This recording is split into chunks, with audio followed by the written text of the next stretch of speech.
And we happened to catch up, sort of randomly bump into each other last year and quickly got talking about a lot of the really cool things that we were building using no-code tools.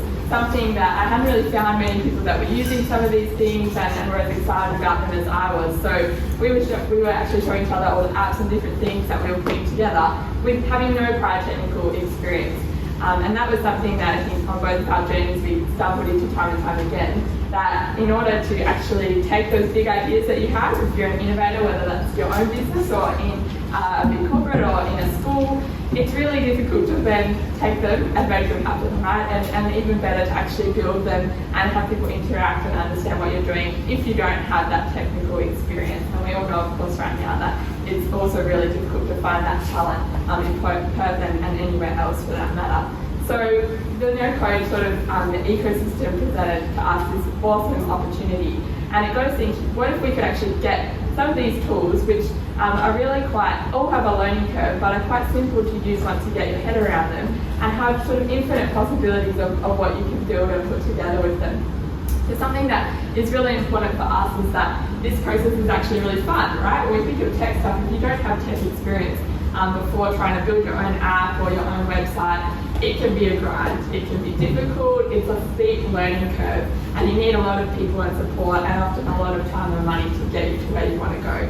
So with the no-code world, we actually wanted to show you all today that this process can be fun, enjoyable even, exciting. I think as both being creators ourselves, that's actually a big part of why we just enjoy building things and creating things, and these tools actually give us the skill set to be able to do that. You can think of no-code as sort of like Lego, I guess, and really where the power of no-code lies is in understanding all the different blocks and pieces out there and how you can make them interact together to create something. So if you're an entrepreneur, maybe you're just starting your journey, so I think a few of us were sort of sharing similar stories around that, where you want to build your first website or MVP, minimum viable product of your app, or you might be in a big company and trying to transform how your teams are working and bring tech in a more seamless and enjoyable way, or in school trying to upskill your teaching staff or your students within the classroom. There's a place for no-code in what you do, I guarantee it.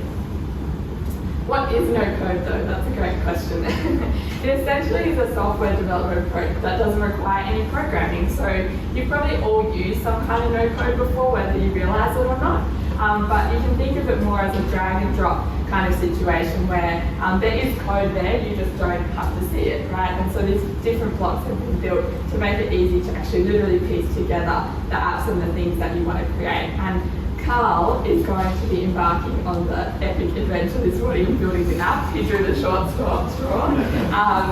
And actually showing you what you can do with some of these tools and really some of the key foundational blocks that once you master these, I think what's important to understand is these are some of the foundations, but this is a really growing industry and space, so there are constantly new tools and different things coming up that can help you to do better and make sort of an even better version of even what you were, say, trying to build a month ago or 6 months ago. It's a really active and sort of growing space. So without further ado, I think I'm going to hand over to Carl. Can we give a big round of applause first of all? And share a bit more about his story. Thank you. So we're not going to start the 30-minute clock just yet. Just want to say thanks to Scott and also to the Ammo guys for putting on this event. It's actually been 2 years since I've been at the last morning startup, and that day I was actually pitching for talent. So I was there to find a software engineer, because I was working on an app, and I got it as far as I could get until I needed to bring in, a proper developer. So I was very fortunate because that day, eventually, I did find my software developer. Really intelligent guy, great guy. We had a lot of fun working together. But bringing him on board, I had to give up 35% of my company, and it took us about 6 months to build. I'm not complaining because it all went relatively well, and we've actually worked on a lot of projects since. But I started to find out about these no-code tools, and I was like, surely there's a better way now, I had an aha moment, a breakthrough moment, when I realised that a lot of these tools I were using could work with each other. And when you can understand that synergy of 1 + 1 + 1 = 24, that's when you really get the power of no code. So today we're actually going to look at 4 tools, but these are very common tools for doing a lot of common things in no code. And if you can understand each of those tools individually, but more importantly, understand how they can work together, that's when you get exponential returns on your time. So knowing what I know now, I could probably build 90-95% of that same app that I gave up 35% of my company for in probably a week or 2. So that is the true power of no code. And when I realised that, I was chatting to Elizabeth, we're having coffee, and we're just so excited about this. It's like, we've got to share this, like there's makers out there who are non-technical, who've got great ideas. We need to help them basically turn those ideas into reality. So that's what we're really all about. So I just do want to taper your expectations. This is going to be an app. It's going to be a very simple app. It's not going to be something that you're going to find in the App Store. My definition of an app anyway is something that can perform a function. There's some kind of dynamic behaviour that's happening. As opposed to just a website where you're just kind of putting stuff online and it's like an online brochure. An app can perform function, it uses dynamic data. So today we're going to be using dynamic data, and the app we're building is going to be basically an app that you can register for a course, and in registering for that course it's going to collect the data, and then it's going to be able to send you an SMS to confirm that course and basically follow up with you and all kinds of stuff. So we think that's pretty ambitious. So whenever you're ready to start the clock, this is the ultimate test. Okay, so the first tool, all right, 30 minutes, keep an eye on that. You have to keep checking in with me, Elizabeth. All right. I need to be able to see it, like, can we run the screen as well? So, on the screen. Oh, just show me every now and then. All right, I can't waste any time. So, the first tool is Airtable. Now, when you talk to an engineer, they talk about building apps as front-end and back-end. You might have heard that term before. So, my personal belief is it's always better to start with the back-end. And the back-end is where all the data is stored and lives. And if you can really start to understand all those individual data components and how they work with each other, I think it makes a lot of difference and saves a lot of time when you actually start to put the front-end together. I have tried building apps by building the front end first and then going back and building the back end, and I just always run into problems that way. So my personal belief is always start with the data first. So in this case, we're using Airtable. So Airtable, and the other thing I want to say is all the tools we're going to talk about today all have a free version, and you can get really far with the free version. So everything we're using today is free. For an upgraded version, you just get more features. So Airtable, what's great about Airtable is it's like Google Sheets or Excel, but on steroids, they say. And things that take an hour or several hours or minutes on Google Sheets or Excel can be done in seconds here. So that's the power of Airtable. So in understanding Airtable, you've got to understand how data fields work, because data isn't all the same, right? There's different types of data. So the first thing about understanding and using Airtable is understanding how to categorize and define your data. So in this case, in data, you're always starting with, or at least relationship databases, you're starting with your identifier. So this can never be the same as another source of data. So our identifier is a course name. And then we're going to go in and add all the things we need to know about the courses we're going to present and get people to enroll in. So things like a single line sentence. So by adding different categories here, you can see the different field types. These are all the different field types that you can choose from. I'll just cancel that. Or let's say we're adding something new. These are all the different field types you can choose from.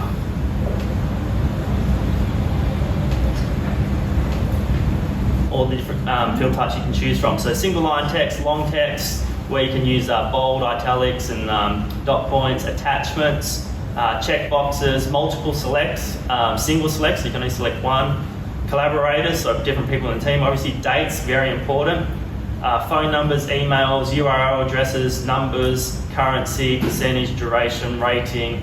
Formulas are very important, so the formulas can be as sophisticated as they are in Excel. Roll up, which is a bit more complex, counting, lookup, created time, last modified time. So you can do all these kinds of things, but on top of that, you've also got these apps here that you can add to your database to do extra things. But let's keep moving. So we're already 4 minutes in. So we want to add single sentences to describe the app. So here are a few more that are presented. We want a cover image. We want learning outcomes. We want tools as a multiple select. We want a tool gallery. So basically we can see the tools as a name, but also as an icon. What else do we want? We want a coach. So you got a choice of who's going to coach you on no code. And we're going to, oh, go away. Don't have time for you. Good.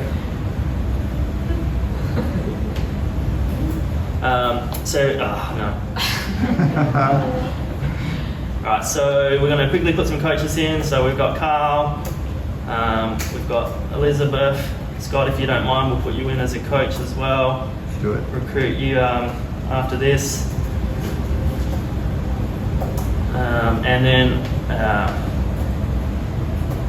And then we'll just recognise, right? So you'll recognise all the things. And every time you create a piece of data, a lot of the time you don't have to create it again. So you're saving the time of how you actually format it and the time to recreate it. Okay, so this is basically all the data we need to run courses. Or basically present the courses how we want to, but that's a bit boring, right? We don't want people going here and making their choice on what course they want to do based on just looking at data. We want to bring that data alive. So to bring that data alive, we've got to go from back end to front end. So front end is basically all the visual stuff, all the design stuff. So we're going to use a tool called Softer. Softer without an E, if anyone wants to jump onto it later.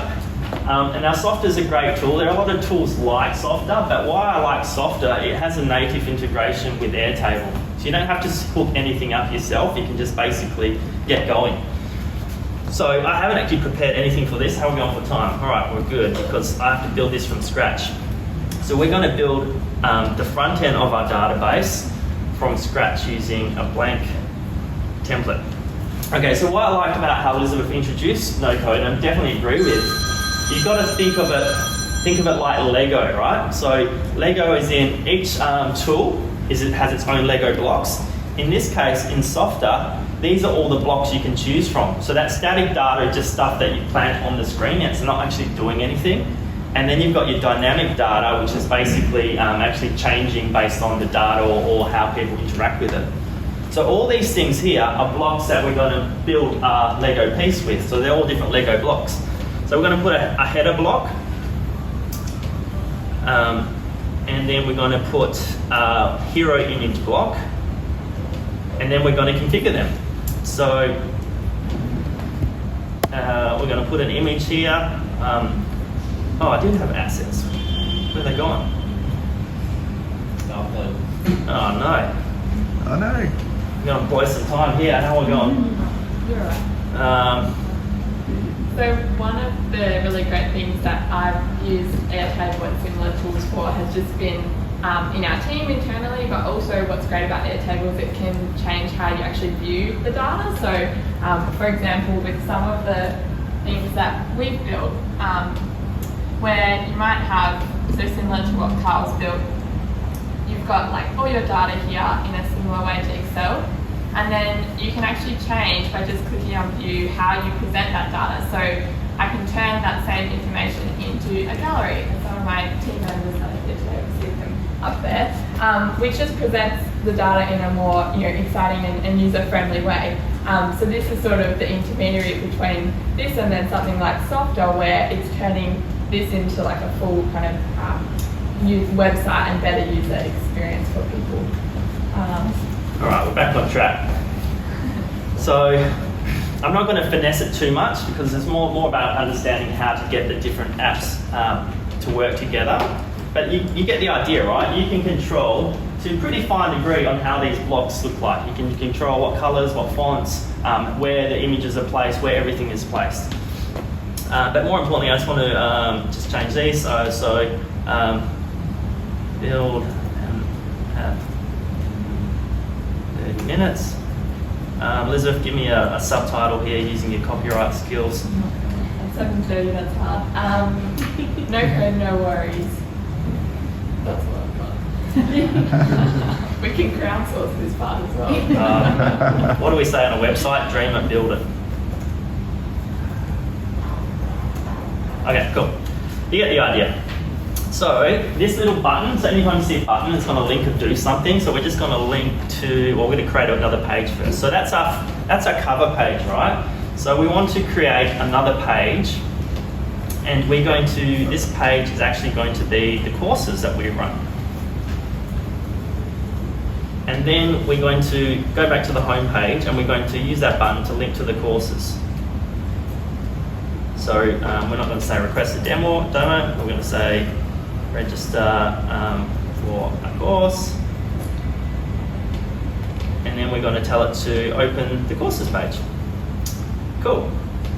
You don't have to save things as you go, but you do have to publish it once it's finished, which we're going to get to in a sec. 20 minutes in, I've got to get moving. Alright, so then we go to the courses page. Can everyone hear me okay? Because I feel like I'm talking down to the computer. Cool. Alright, so the courses page is where it gets interesting, and this is what stops it being just a website to becoming an app, because we're going to use dynamic data. So in the dynamic data, we're going into lists, because we want to list all the courses, and to be able to list all the courses, we need it to talk to Airtable. So we're going to go here and configure the Airtable connection. So when you get apps talking to each other, you're talking in the language of APIs and API keys and that kind of stuff. We're not going to go into too much detail about that today, but each app will have its API key, and you just got to know where to find it. Here it is, and it's hiding there, so we grab that. That's just so it knows who to talk to, and then we put that in here, so it knows now.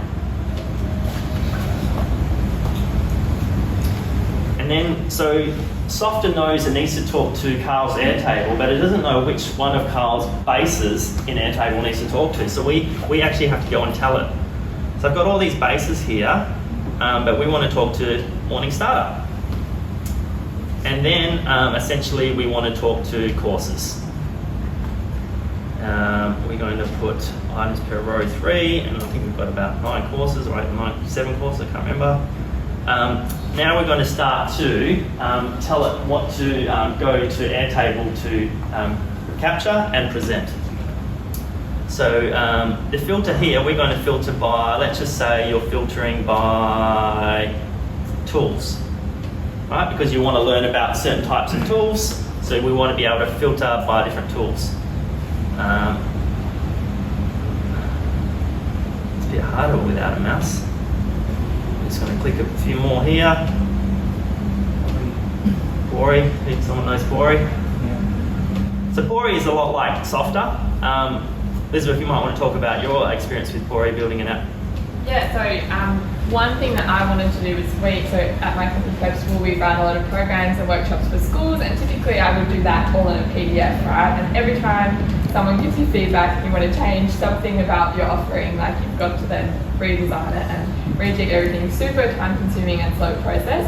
So I wanted to make a more dynamic kind of app that could actually present all the stuff that we were doing, and I could customize it when we were launching new things, and also kind of control what I shared with different customers as well. So we use Bori for that, which I'll show you an example. So the back end of this is still Airtable, so really similar to Softer, but when you go down, so this is just like a spreadsheet basically on the back end of this, but actually now people can see all the different courses that we offer and filtering by different categories. So if they want leadership programs, they filter based on that, what kind of delivery format, age that it's presented to, etc. And then they can actually go on and then see, that page doesn't look this one, right?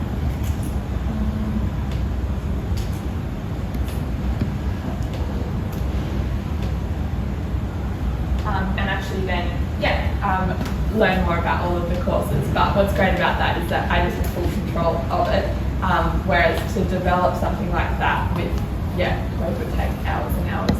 So it's using Bori. Yeah, this is Bori. So the front end of this is actually Pori. So I built this in about 4 hours with an Airtable. So Pori, Softer, Stacker, there's a lot of code tools that are very similar. So I guess the skill is just getting the one that fits your user needs. So we've got our courses here, but we've just got the basic information, right? We want to be able to click into those courses to either enroll or see more information. So now we've got to build another page, and we're going to call this page Course Details.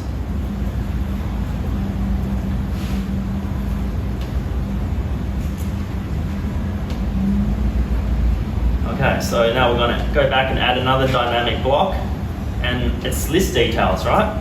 So which one are we going to choose here? Go ahead and choose this one. And now we've got to configure this. So again, you've got to tell it to talk to the right database. How are we going for time? 15 minutes, okay. I think we're on track. As long as we don't get any buffering issues or anything, we should be right. So image, we're going to select the cover image, heading, is the course name. Text is a single sentence. Tag could be the coach. Rich text would be something like the learning outcomes. And the button, we're going to create register. So I can go through and I can put a lot more there. I can put the icons of all the tools we're using or the links to that, but we've got to keep moving.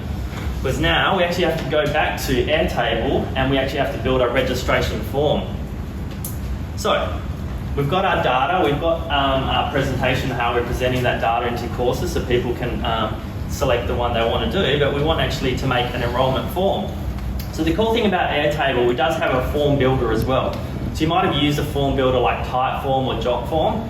They're a lot more sophisticated and can do more things, but we don't want to introduce another tool because for this needs, Airtable can do the job. So it also has a form tool. So we're actually going to create a form. Before I do that though, the other cool thing about Airtable is at a click of a button, you can actually change how the data is viewed. So Elizabeth showed you before how she had a Kanban or gallery view on her Pori. So if you were to do that in Excel or Google Sheets, that will take a couple hours. In Airtable, it can be done at a click of a button. So in this case, we're making a form, enrolment form. Okay, and essentially we're going to put the details in here. So basically, I already had the data in here, the data types. So it's basically just put them all in here. But a couple of things I want to say. This first name is just essentially a function where it takes the first name from the whole name. And we've got mobile, and we've also got formatted number. So the formula for the formatted number is actually quite complex. That probably took me 2 hours to make, right? As opposed to making the whole app in 30 minutes. But that's important because you don't know what format people are going to put their phone number in. They might put it in +614, they might put spaces, they might put dashes. So this formula just takes all the different formats that people put their phone number in, and it makes it into the right format we need to be able to send our text message from Twilio later. Okay, so we've got our enrolment form here. It's got all the details. Well, not all of them because we want to add phone number. Where's phone number? Oh, was that? Okay, cool. So we'll delete this one.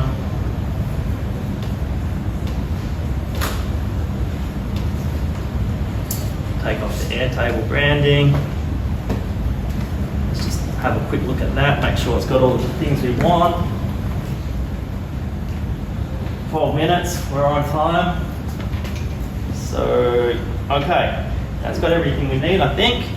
We don't have that much time, so we've got to keep going without it. So basically, now we're just taking that link, all right, because that's linked to our form. If we wanted to get more fancy, we could actually go and embed that form into our website, so you couldn't see it was part of Airtable at all. But I'm going to do that now, because I just don't have time. But we're going back to our softer table here, and oh, actually, we have to put the link in here first. So now that we've created that form, we actually have to put the link in as a URL so we know, Softer knows where to find it. Where's URL? Okay. This right, isn't it? Yeah. Okay, cool. So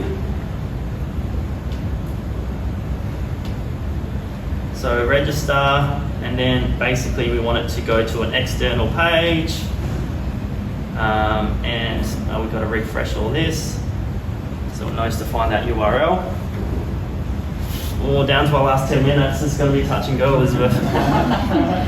So we're doing this for like a course, obviously, but if you're running e-commerce business or really like any kind of business, to be honest, there's so many applications of this. So we could actually integrate this so that you could pay for something, similar to how I had the view of like the directory of my programs. They could actually go straight in and then book, we could send a quote to them, or they could pay for something right then and there. So you can actually integrate it with a lot of different things. So this is just one use case, but we will show you a bunch of other applications as well there, so you can get some more ideas of what else you can create. Harvey, you quickly want to explain what happened there? Yes, thanks. So basically, I put that URL in the wrong tab. It needed to be, because this page is actually talking to the courses tab, I put it into the enrollments tab. So it didn't know where to look. It's like, it wasn't showing it. So then I realized it wasn't there. Thanks, Jack.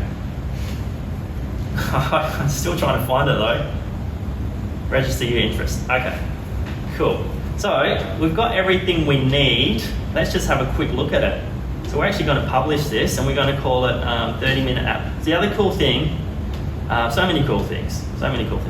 The other cool thing about Softer, apart from being free, is you don't even have to buy a domain name. So basically, they let us use their domain, softer.app, and we can publish it straight away, which saves a bit of money, and it's a lot of time buying a domain and everything. If you want to be serious though, you probably don't want to advertise them, you want to advertise your business. So you can bring over your own domain name, and then there's an extra cost. All right, they're going to publish this and wait for the confetti. Boom! We have 2/3 of an app. Now we're going to do the exciting stuff in 9 minutes. All right, we're going to ask for volunteers soon, probably a couple volunteers.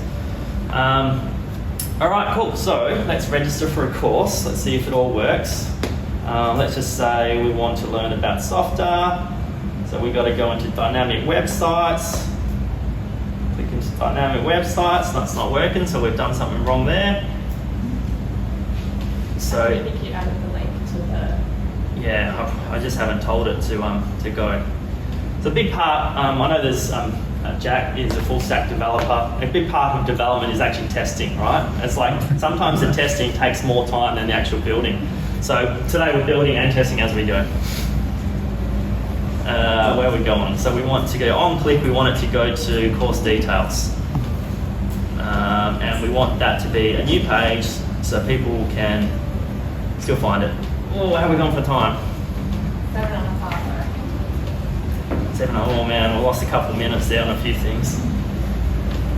All right, let's try again. We need this to work before we can actually make the enrollment. So this time it works. Cool, it works. Register. No! All right, so it doesn't like our register page. I think it's the disabled field. Yeah. Just has to be the link, like the shared link for the form. Okay, register. What have we got here? Register your interest. Can you do it as open instead of... Yeah. We just haven't put it. There. We haven't put it in. That's why. Okay, this will work this time.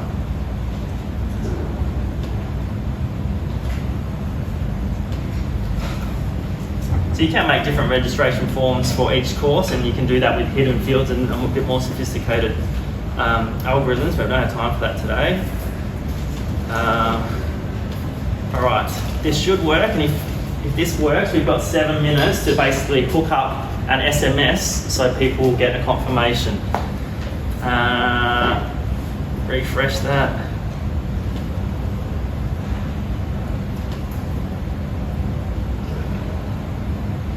websites.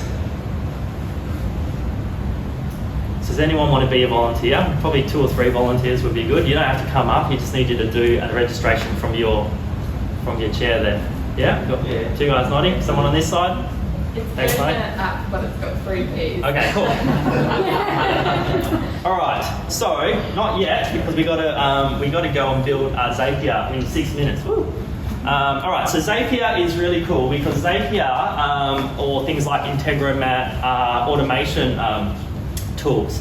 So when you can't get natively Airtable to talk to Softer, sometimes you have to bring in another tool, and this is the aha moment, right? Because if you know the limitation of each tool and you know the tool that can fill that gap, that's when you have the real breakthroughs. So Zapier is very basic, but it talks to a lot of different tools. And essentially Zapier as an automation tool, it does 2 things. One, it looks for triggers. So you can say, we're going to tell it, when somebody registers for this course, that is our trigger. Then after that trigger, the other thing it does is an action. So in this case, we're going to say, when someone registers for this course, send them an SMS to say thank you, and we'll speak to you soon. Okay, so that's pretty simple, but when you think about the use cases of that, it's pretty powerful, right? Because you can kind of do automated processes for anything you can think of. All right, let's get moving. 5 minutes, where are we? All right, so we're going to do a new record here. We're going to get it to talk to the right Airtable. We're going to choose the right base, morning startup. We're going to get it to choose the right table, enrollments. The right view, we've not talked about views that much, but grid view, I don't think we need the SMS view. That could be something that bites me in 4 minutes to go. We took a guess there. Okay, testing as we go. So basically they are talking to each other. This is what it says that we can do. We can see all this, so great, that looks right. Keep moving. Now we actually have to do Twilio. So why I like Twilio, so notice here we've done the trigger, right? So part 1 trigger, part 2 action. Twilio is a programmable SMS tool, very powerful. You can only do SMSs from a bought number. There's a great Perth business called ClickSend, which can actually do it from your own phone number. Okay, we're going to keep moving here. Send them SMS, continue, choose an account. So I'll just use my personal account.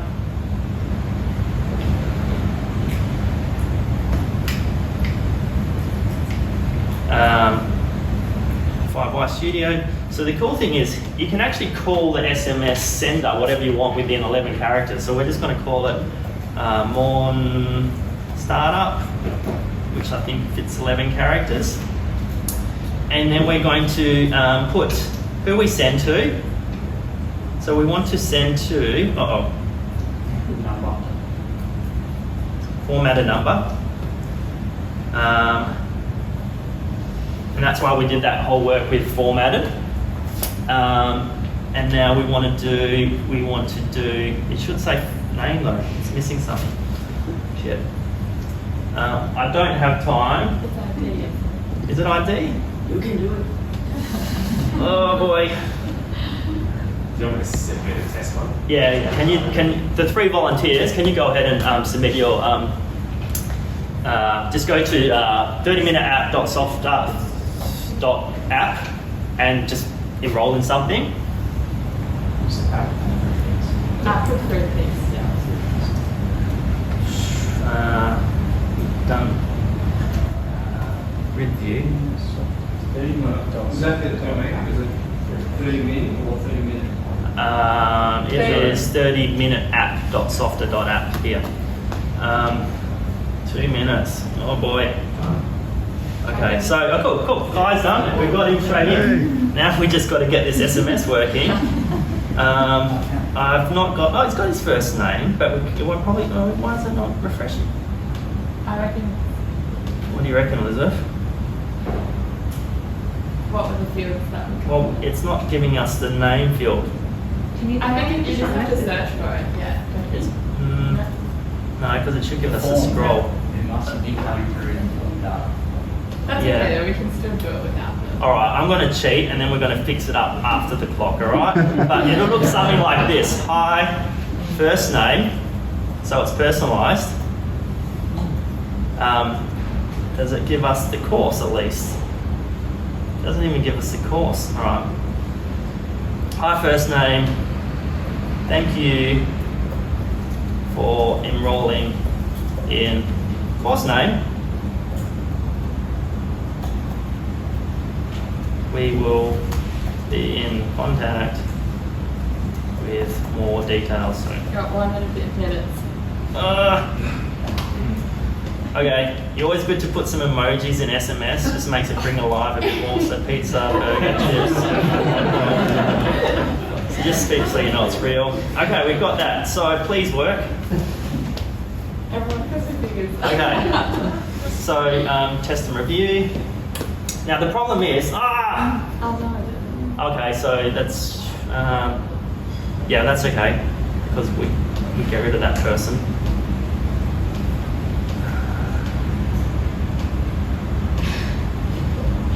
It's the mouse that's getting you. Yeah. 30, I'm not going to make it, everyone, I'm sorry. You can do it. You got this. Pick up the middle of the It's not letting me. Go away. Let's try again. Did that work? I think it's just not recognising. Get a different number. What if you pull in the new data from the test? Yeah. From the trigger. Yeah. Pull in a new record. 5 seconds. 9, 4, 3, 2, 1. We didn't quite make 30 minutes. I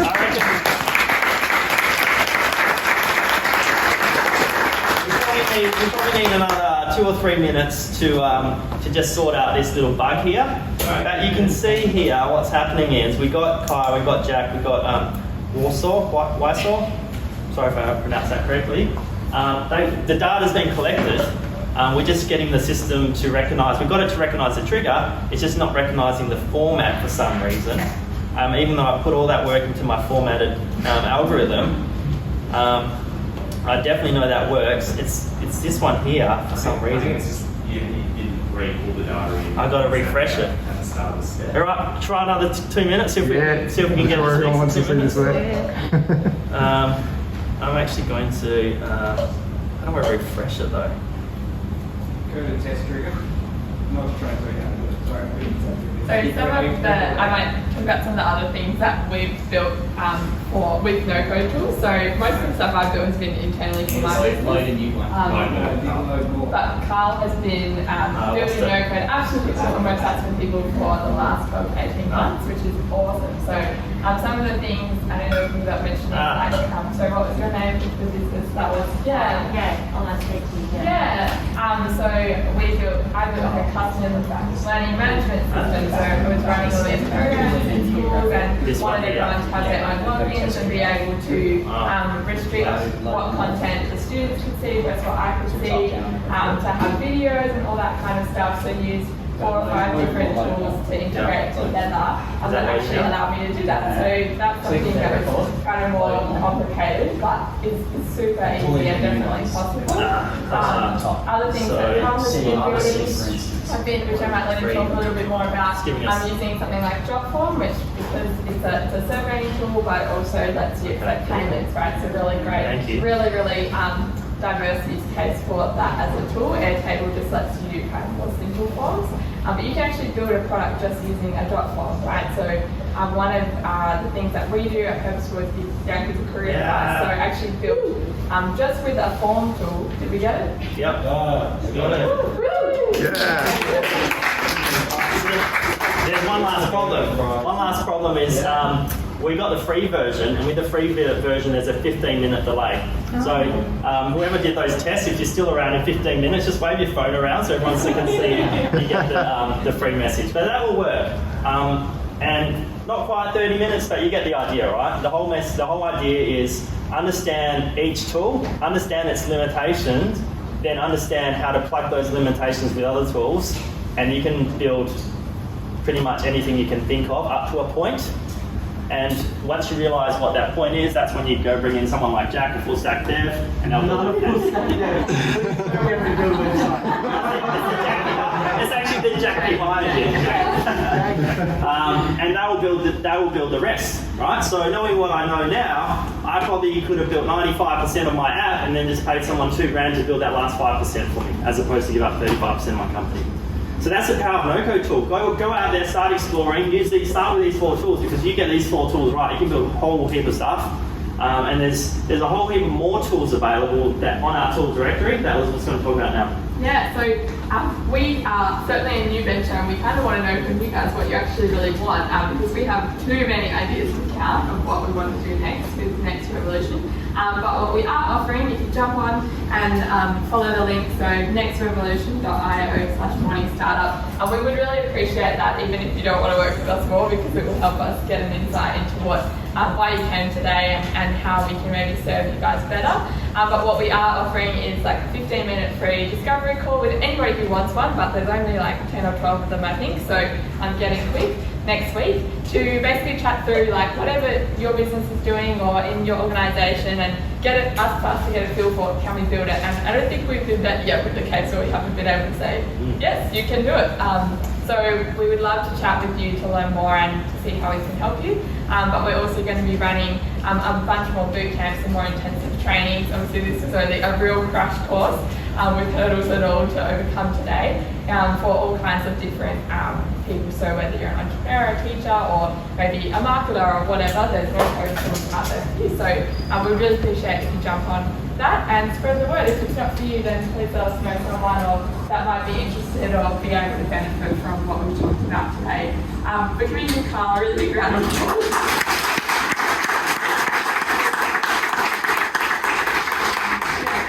Thank you to Scott and all of the supporters. We're really keen to chat with you guys more and answer any questions as well. Guys, thank you so much. That was awesome.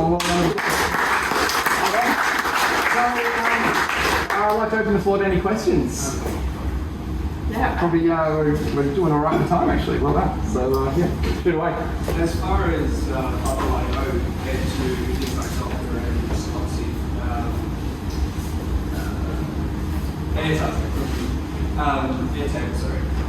how does Bubble.io compare to the other ones?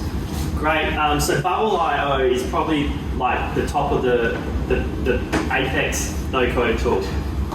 But the learning curve for that is quite big, right? Like I can build stuff in it, and I'm not even confident to go in a room and call myself a Bubble expert yet, or even a Bubble coder. But check out Bubble, because that's the cool thing to aim for. Because what's cool about Bubble is you can build whole software as a service businesses. You can build a Tinder clone, an Uber clone, a Facebook clone, a Twitter clone, any type of established software as a service. You can build or rebuild a version of it on Bubble. But the learning curve is like 6 to 12 months to be able to be somewhat of an expert. Hey, but that's still better than 3 years learning, software engineering and all the different languages you have to get to work. And the big advantage of Bubble is that I've built, do you all know Product Hunt? You know, the thing where you can upvote certain things? I built a version of that upvotes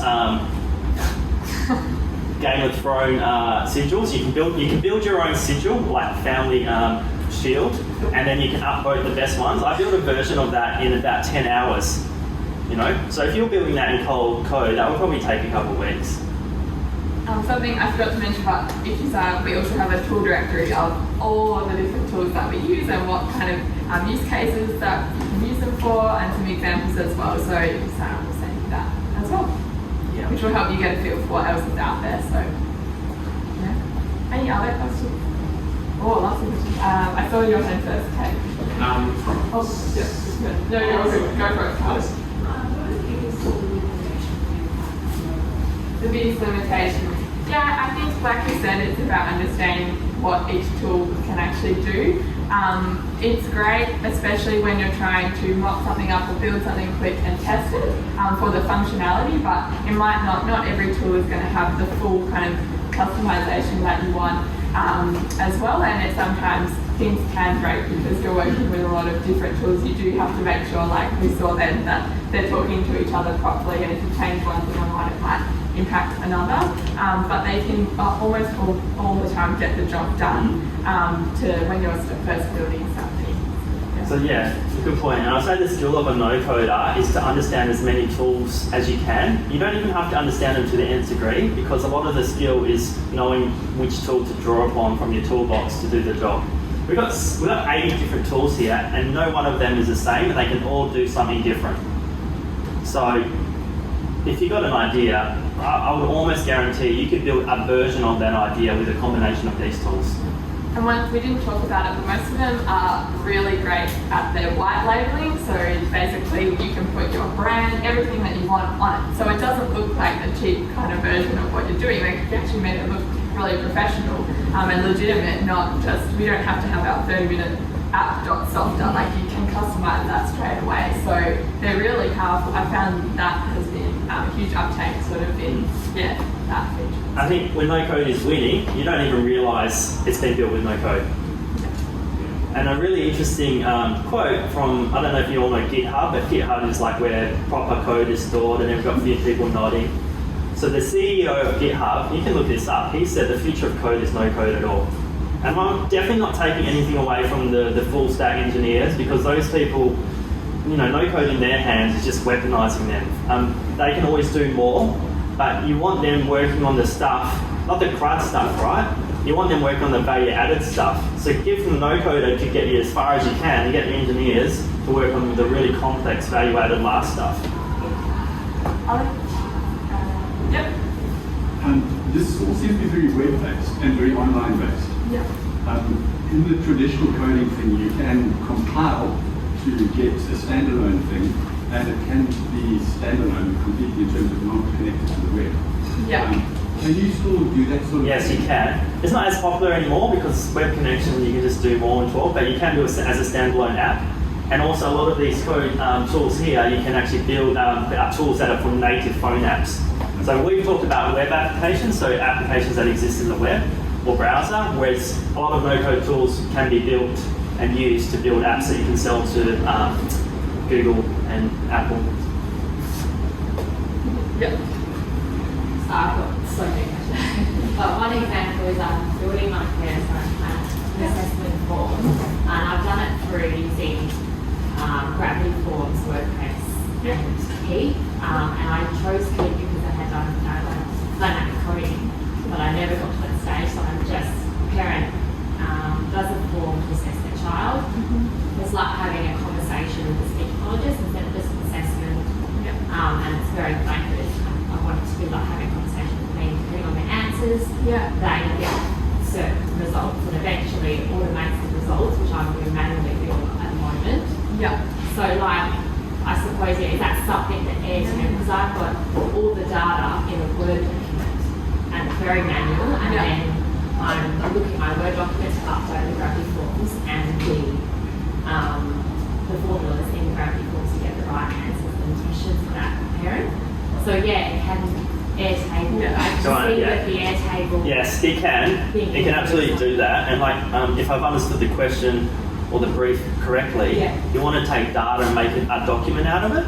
Yeah, I want to take it so that it's depending on the parent's answers, because it's an assessment of their child and what their child does. Like Pearson's, I don't know if anyone knows that, does that really well, where they spit out a form and the results. The results of your child depending on answers. So Jotform is really good for that. I think Jotform is the best form builder, and what you're talking about is conditional logic. But one thing Airtable has that's quite cool is it has a little app store component, and you can build in these apps to talk to your data. And there's something called Page Designer here. See Page Designer? Page Designer is an app you can put in, and essentially you can build a page or PDF and just design it however you want, and then it will actually pull the data you need and build a document live, and then you can actually automate that and send out that document based on the data to whoever you need. So like, So I suppose my problem is trying to, there's so many iterations or combinations of results for a child. Yes. There's like millions. And that's where the work is, right? Yeah. You know, so and then getting that to populate based on the answers, So I mean, no code helps you do all that stuff, but it still requires someone intelligent driving it, right? Or using it. It's just like the value of a hammer is only as good as the carpenter using it, you know? Happy to chat more, but yeah. This is all really great around the engine and the back end and all the tools and things like that. But at my age and my timing and what's going on in our business, I need someone to drive it for me. I need a driver, I need a chauffeur. Do you guys consult? Yeah. Like, can I come in with you guys and sit down and say, I've got 2 gigs and I need help? Yeah, definitely. Dive into it and almost help you do most of it, or you do it for me? Great. Yeah, so we do it for you, but also do it with you. Okay, that's right. Yeah, I think I mean, that. I've got all the IP all ready to go, all the Yeah. materials spent $500,000 developing it, so I just need. Yeah, we'll come and chat to you after. Definitely, thank you. Yeah, absolutely. I mean, we don't turn this into plugs, but yeah, we're so excited about this. One, we're happy to teach people, but if you don't want to do it all yourself, we can either do it with you or do it for you, depending on what the scope of the project is. Yes. On this scalable, like you mentioned that people want Facebook know what happens like if you reach to millions of users and all of something. Is it still workable? I mean, doable? Yeah, yes. Especially Bubble. Bubble, you can like scale to hundreds of thousands of users if it's the right thing. If it's really intensive, no, it's not. But right now, it's not built for that. But it never was. It's really built for the interim to get going, to learn, get something in the hand of your customers, learn from them, get some revenue, then build it in a way that can scale to hundreds or millions of If you've people. got hundreds if you've got hundreds of thousands, then hopefully that means you've got hundreds of thousands of dollars behind that too, right? That can help you to. Yeah, but plenty of people build $1 million businesses running no-code apps, you know, so you can get pretty far with it. Awesome. Here we have one more question. What is the future of this person like? Oh, great. Well, I've already said it. The future is no code at all. The future of code is no code at all. But I think the future is there'll probably be job descriptions that will be like no coder that's working part of the dev team, right? And it's probably the devs giving them instructions, go do all this crud so we can do all this, you know, cool stuff. Probably something like that, I would say. Or jobs that people want to build an app for that probably just too expensive and they just keep putting it away because it's too expensive. All of a sudden that empowers those kind of people and businesses to be able to do stuff. And I think the real future is like no code is inside small business and just building internal apps. No code is brilliant for internal apps. Most of the gigs I've done over the last 6 months are just building $5,000, $10,000, $20,000 internal apps for people just to automate workflows, to do things and save them a whole bunch of time. And what's quite interesting, as I know you would know, Kai, like with something like Airtable, now there's so many businesses that people have started that are just using Airtable to do better stuff like Corey or Softer. So there's all of these like kind of sub-little industries and whatnot coming up. And lots of Aussie tech founders and stuff as well, which is really awesome. So yeah, very exciting. Has anyone got their text? No. You got it? You got your text, you wave around and you got it? Just go see these guys so you know that it worked, okay? We didn't plan them. All right, well, that's probably a great place to wrap it up. Please, one more round of applause.